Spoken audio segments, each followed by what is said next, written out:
Thukuru waria matonaga wa kothi cia moko kaunti-ini ya Machakos ni wirutĩire guthondeka irembeko cia kanua na maniũrũ na kuria mateithĩrĩirie mbeũ njĩthĩ ya mwena ũyũ kuona mawĩra, na ũũ ni thutha wa amwe ao gũkorwo mathomeire wĩra wa ũtumi wa nguo o thukuru-inĩ ũcio.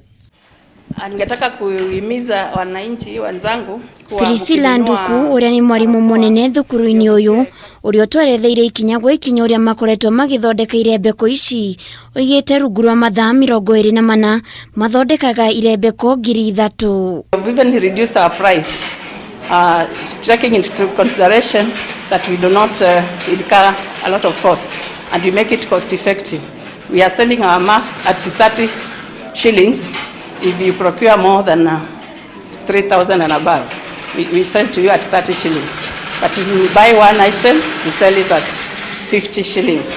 We are packaging them at 50 in a box of 50, so selling at 50 shillings per one.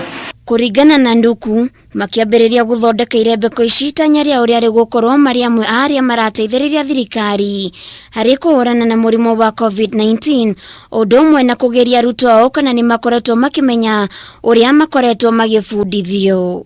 We did not train them on making of masks, but we trained them on how to make children wear, because that is what is in the curriculum. But the CBET is flexible. We are trying to use those skills and also to be creative as per the prevailing situation. So now we are able to make use of the trainees which are around Machakos town because of the lockdown.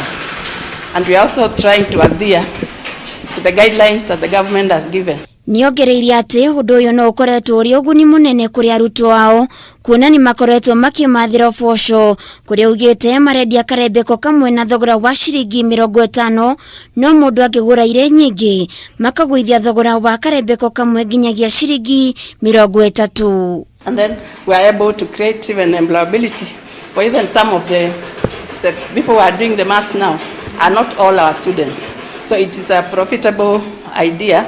It is a good initiative. It is helping the community to safeguard themselves against this pandemic. So we see that it is very necessary and we are creating jobs for the youth.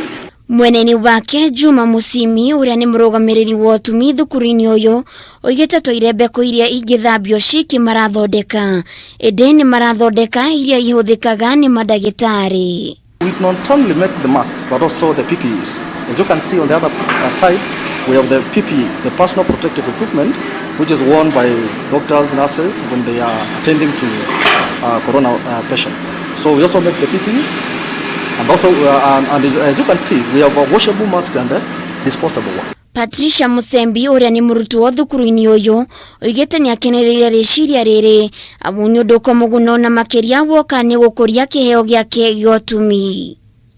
Tukifanya a lot of things, like for example hizi zenye tunafanya, it's a job opportunity which we got, and pia ni experience yenye tunaendelea kupata kama we are still students. Handũ-inĩ ha Kameme TV Getwa Waithĩra wa Kĩhara.